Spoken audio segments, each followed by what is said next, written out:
नमस्कार दोस्तों, Bodhi thinks by YouTube channel में आपका दिल से स्वागत है। दोस्तों, दुख जीवन का एक ऐसा अटूट हिस्सा है जिसे कोई भी इंसान पूरी तरह से नकार नहीं सकता। ये सच है कि हर इंसान की जिंदगी में दुख आता है, चाहे वो अमीर हो या गरीब, शिक्षित हो या अशिक्षित, बच्चा हो या बूढ़ा। दुख का आना हमारे हाथ में नहीं है, लेकिन उसका सामना करना हमारे हाथ में है। अक्सर लोग सोचते हैं कि आखिर दुख जीवन में क्यों आता है और इसका सामना कैसे करें। इस सवाल का जवाब सरल है, लेकिन इसे समझना और इसे अपनी जिंदगी में अपनाना एक चुनौती हो सकती है। दुख का कारण हमेशा एक जैसा नहीं होता। कभी ये हमारे अपने कामों का फल होता है, तो कभी हालात की मजबूरियों का परिणाम।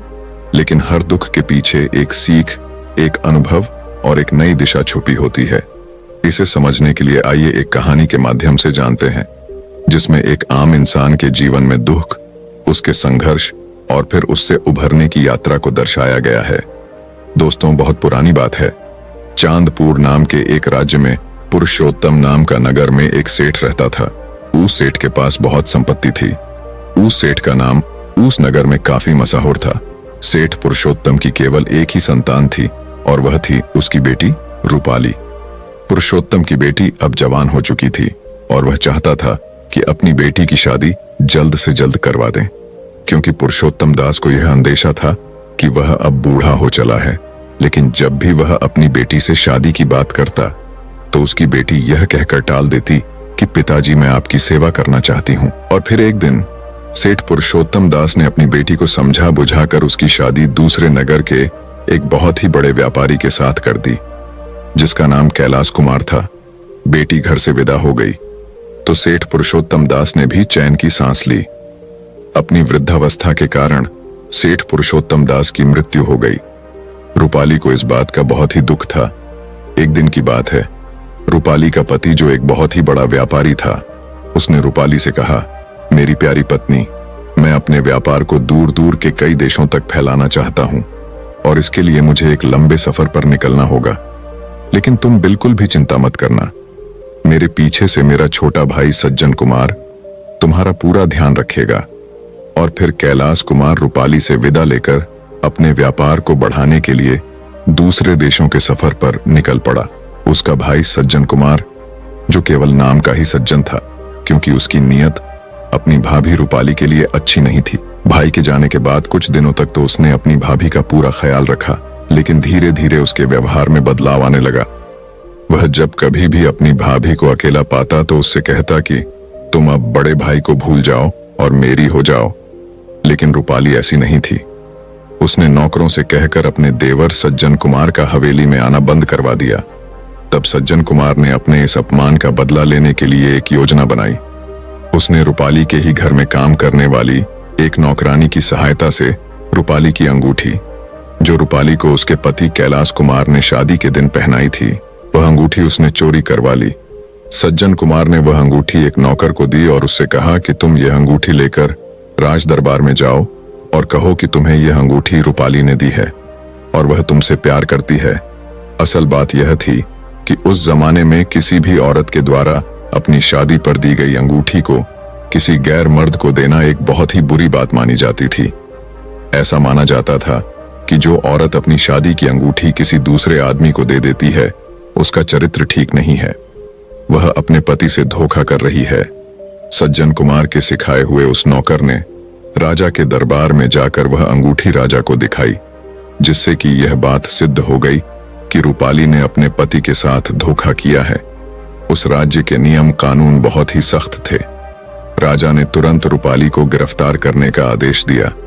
रूपाली ने अपनी बेगुनाही के लिए बहुत ही प्रार्थना की, परंतु किसी ने भी उसकी एक न सुनी और रूपाली को उसी समय देश निकाल देने की सजा दे दी गई। राजा के सिपाही रूपाली को पकड़कर राज्य के बाहर एक घने जंगल में छोड़ आए। अंधेरा हो चुका था।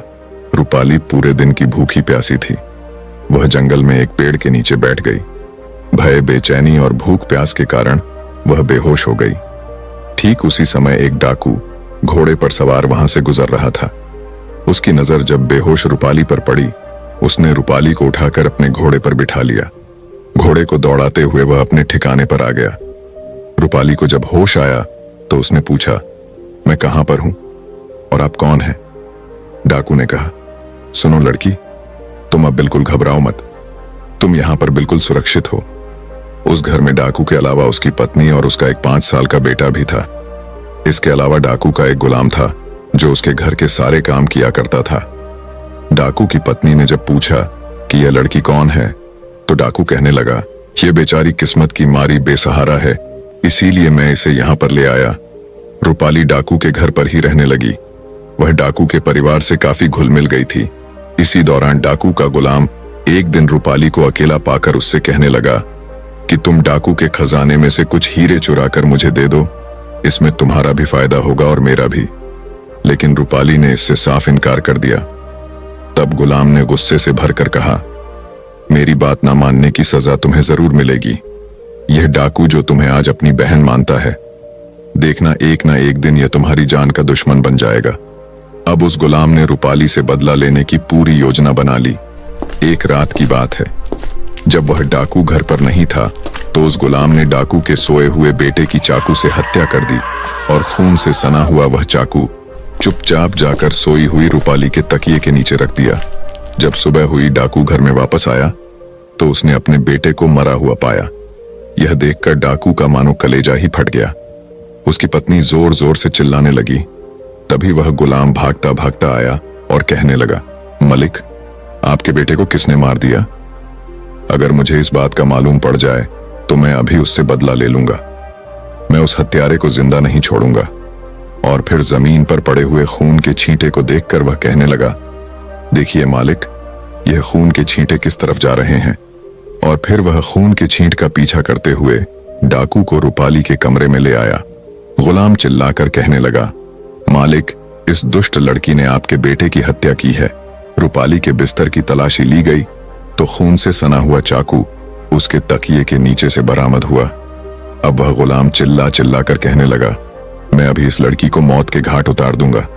डाकू ने इशारे से उसे रोका और रूपाली से पूछा कि तुमने मेरे बेटे को क्यों मारा? तब रूपाली कहने लगी, ईश्वर जानता है कि मैं बेकसूर हूं। मैंने आपके बेटे को नहीं मारा, भला मैं आपके बेटे को क्यों मारूंगी? आपने मुश्किल समय में मेरी सहायता की है, मैं आपके साथ ऐसा क्यों करूंगी? रूपाली की बातें सुनकर डाकू को भी इस बात का विश्वास हो गया था कि रूपाली उसके बेटे को नहीं मार सकती। लेकिन डाकू की पत्नी कहने लगी कि अब जो भी हो, यह लड़की मेरी आंखों के सामने नहीं रह सकती, वरना मैं जीते जी मर जाऊंगी। तब डाकू ने रूपाली से कहा, देखो बहन, एक बार तो मैं यह मान सकता हूं कि तुमने मेरे बेटे को नहीं मारा, लेकिन अब तुम इस घर में नहीं रह सकती, तुम्हें इस घर से जाना होगा। और फिर डाकू ने 400 अशर्फियां से भरी हुई एक थैली रूपाली को देते हुए कहा कि तुम यह धन अपने पास रख लो, यह तुम्हारे बहुत ही काम आएगा। रूपाली कहने लगी, मुझे धन की कोई आवश्यकता नहीं है, मैंने अपने पिता के घर में बहुत सा धन देखा है। पर डाकू कहने लगा, नहीं बहन, किसी भी बुरे समय में यह तुम्हारे काम आएगा, इसीलिए तुम इसे रख लो। रूपाली ने वह थैली अपने पास रख ली और कहने लगी, मैं ईश्वर से प्रार्थना करूंगी कि एक न एक दिन आपको सच्चाई मालूम पड़ जाए कि मैंने आपके बेटे की हत्या नहीं की। इतना कहकर रूपाली वहां से चली गई।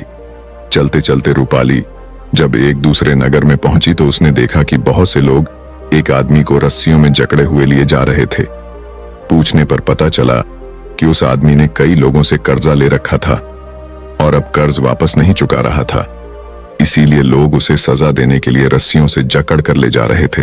रूपाली ने पूछा कि इस आदमी का कितना कर्ज है। लोगों ने बताया, कम से कम 400 सोने की अशर्फियां।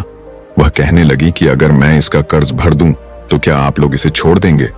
वह लोग कहने लगे, हाँ हाँ बिल्कुल छोड़ देंगे। रूपाली ने उसके पास जो अशर्फियां की थैली थी वह उन लोगों को दे दी और उस अपराधी को छुड़वा दिया। यह देखकर लोग हैरान थे कि आखिर यह इतनी नेक दिल औरत कौन है जिसने एक अनजान आदमी को मौत के मुंह से बचा लिया। रूपाली चुपचाप लोगों की नजरों से बचती हुई वहां से चली गई। अभी वह कुछ दूर ही पहुंची थी कि वह अपराधी जिसे रूपाली ने बचाया था दौड़ता हुआ रूपाली के पास आ पहुंचा। रूपाली को लगा कि शायद वह उसका धन्यवाद करने के लिए आया है। वह रूपाली के पास आकर कहने लगा, क्या तुम्हारे पास और भी दौलत है? तुम मुझे दे दो, मुझे दौलत की बहुत आवश्यकता है। वह रूपाली पर झपटने लगा। यह देखकर रूपाली घबरा गई और जल्दी भागने लगी। भागते भागते वह काफी दूर निकल आई और फिर थक कर एक पेड़ के नीचे बैठ गई। इधर वह आदमी उसका पीछा करता हुआ आ रहा था।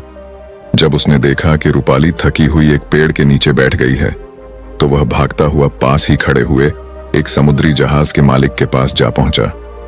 उसने रूपाली की तरफ इशारा करते हुए जहाज के मालिक से कहा, हुजूर, वह जो सामने लड़की बैठी है वह मेरी नौकरानी है, जिसे मैंने 400 अशर्फियां में खरीदा था।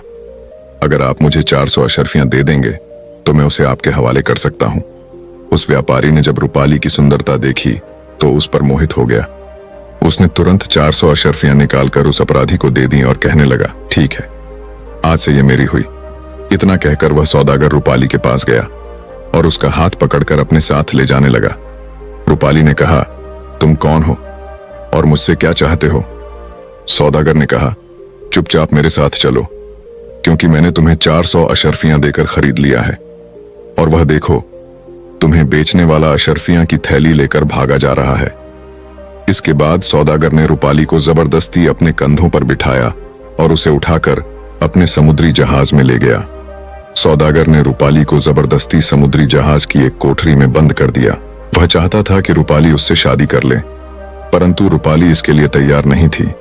उसी रात अचानक समुद्र में एक भयानक तूफान आ गया।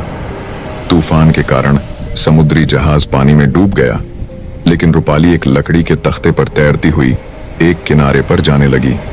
दूसरी तरफ वह सौदागर भी एक लकड़ी के तख्ते को पकड़े हुए किसी दूसरे देश में जा पहुंचा। रूपाली को जब होश आया तो वह एक साधु की कुटिया में थी। असल में एक वृद्ध साधु रूपाली को वहां से उठाकर अपनी कुटिया में ले आया था। रूपाली साधु के साथ ही रहने लगी और वहीं पर अपना जीवन गुजारने लगी। साधु की कुटिया जंगल में थी, लेकिन कई लोग उस साधु महाराज के दर्शन के लिए आते थे। असल में साधु महाराज के पास एक कमंडल था। साधु उस कमंडल में जल भरकर अपने पास रखते। जो भी लोग अपनी दुख तकलीफ और रोग लेकर साधु के पास आते, साधु उस कमंडल का जल उन पर छिड़कते और अपना आशीर्वाद देकर उन्हें बिल्कुल ठीक कर देते। इसीलिए अक्सर लोग साधु के पास आया करते थे। दिन गुजरे, वृद्ध साधु को अब इस बात का अंदेशा हुआ कि उसकी मौत अब निश्चित है, तो उसने रूपाली को वह कमंडल देते हुए कहा, बेटी, मेरी मृत्यु के बाद यह कमंडल तुम अपने पास रखना। मैंने यह कमंडल अपनी तपस्या से प्राप्त किया है। अब इस कमंडल के द्वारा तुम लोगों के दुख दर्द और उनकी बीमारियां ठीक करोगी।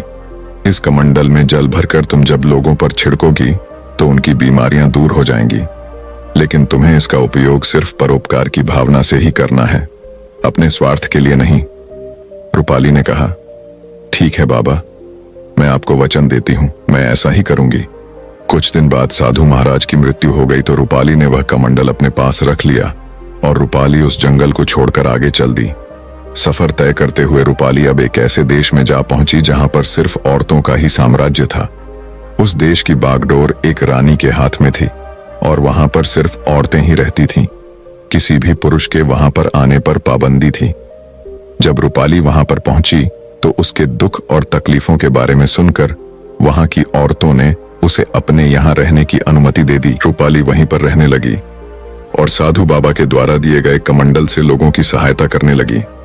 वहां की प्रजा के दुख दर्द और बीमारियों को दूर करने लगी। जब वहां की रानी को इस बारे में पता चला तो उसने रूपाली को अपने महल में बुलाया और कहा, बेटी, तुम जैसी नेक दिल औरत की जगह इस महल में है। तुम महल में आकर रहो और लोगों के दुख दर्द और उनकी बीमारियां दूर करो। रूपाली अब रानी के महल में रहने लगी थी। समय बीतने के साथ साथ रानी की वृद्ध अवस्था हो चुकी थी। उसने रूपाली को अपना उत्तराधिकारी घोषित कर दिया और यह घोषणा कर दी कि रानी की मृत्यु के बाद रूपाली ही इस देश की नई रानी बनेगी। कुछ समय के बाद जब रानी की मृत्यु हो गई तो सभी की सहमति से रूपाली को उस देश की रानी बना दिया गया। रूपाली की ख्याति अब दूसरे देशों में भी फैलने लगी कि वह लोगों के दुख दर्द और उनकी बीमारियों को ठीक कर देती है। अब आसपास के देशों से भी कई लोग रूपाली के पास अपनी बीमारियों का इलाज करवाने के लिए आने लगे। बदले में वह रूपाली को ढेरों आशीर्वाद और दुआएं देकर जाते। अब इस देश में दूसरे देशों से पुरुष आ सकते थे, लेकिन सिर्फ अपना इलाज करवाने के लिए, और इलाज के बाद उनको वहां से वापस जाना पड़ता था। एक दिन की बात है, रूपाली को खबर मिली कि वहां की एक सराय में 6 मुसाफिर आकर रुके हैं।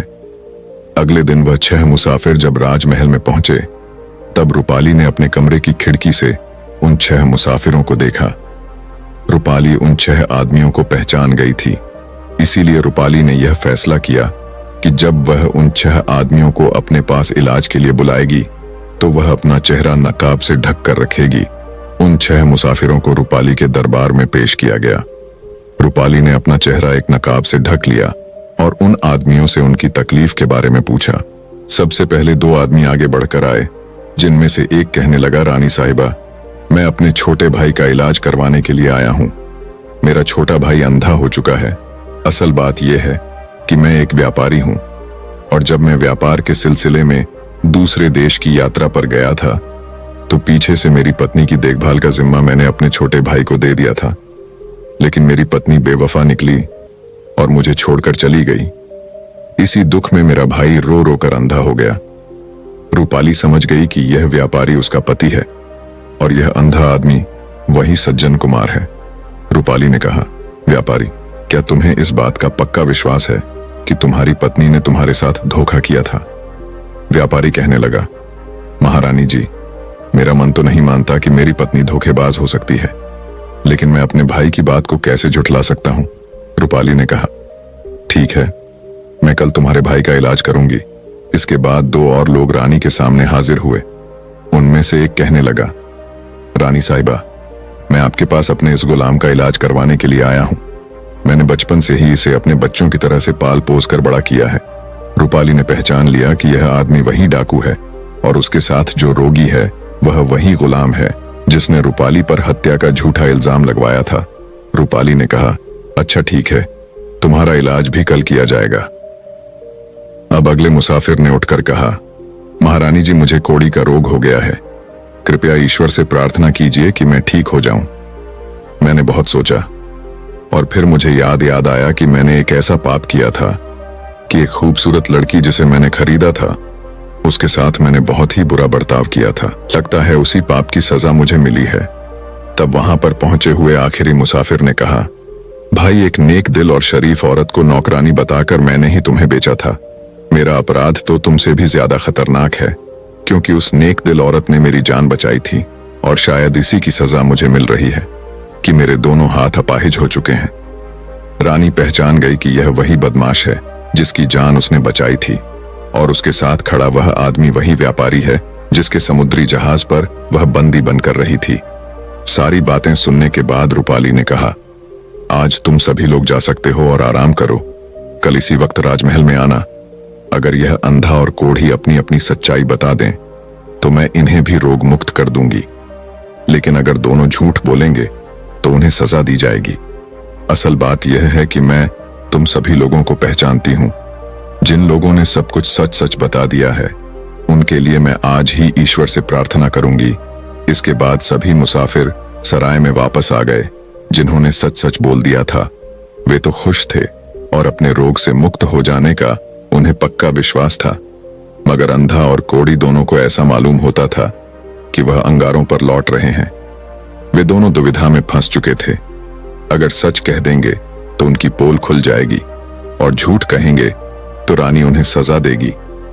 दूसरे दिन जब वे दरबार में पहुंचे तो सबसे पहले अंधे ने आगे बढ़कर अपना अपराध स्वीकार करते हुए कहा, रानी साहिबा, मेरे भाई की पत्नी यानी मेरी भाभी बिल्कुल बेगुनाह थी और मैंने ही साजिश करके अपनी भाभी को फंसाया था और उसके बाद उसने सारी बात सच सच बता दी।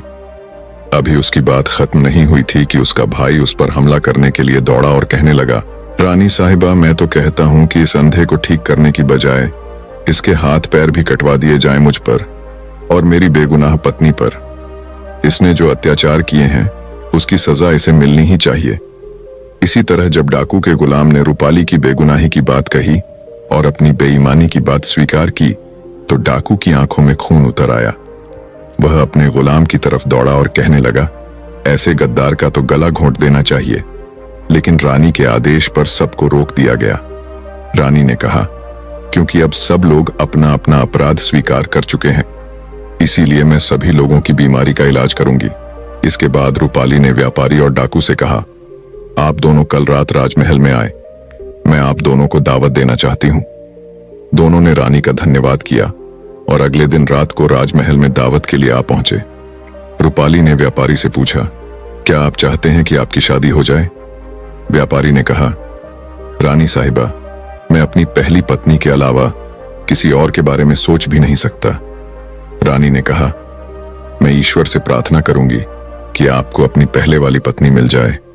इसके बाद रानी ने डाकू से पूछा, क्या आप चाहते हैं कि आपको एक और बेटा मिल जाए? डाकू ने कहा, रानी साहिबा, ईश्वर के आशीर्वाद से बेटा तो मेरे घर पैदा हो चुका है। मैं तो बस इतना चाहता हूं कि उस लड़की से एक बार फिर मिल सकूं ताकि मैं उससे अपनी गलती की माफी मांग सकूं। रानी ने कहा, ठीक है। इसके बाद रानी ने अपना नकाब हटा दिया तो व्यापारी और डाकू दोनों हैरान रह गए। व्यापारी को उसकी पत्नी वापस मिल चुकी थी और डाकू को उसकी मुंह बोली बहन। इसके बाद रानी ने उन सभी मुसाफिरों की बीमारी का इलाज कर दिया। अब वह अपने पति के साथ वापस जाना चाहती थी। उसने उस देश की बागडोर वहां की औरतों के हवाले की और खुद वह अपने पति के साथ वापस अपने घर अपने देश लौट गई। तो मित्रों, आपको यह कहानी कैसी लगी? आप कमेंट करके हमें बताना, और अच्छी लगी तो चैनल को जरूर सब्सक्राइब करके हमें सपोर्ट करना ना भूले। उम्मीद करता हूं आपका दिन मंगलमय हो।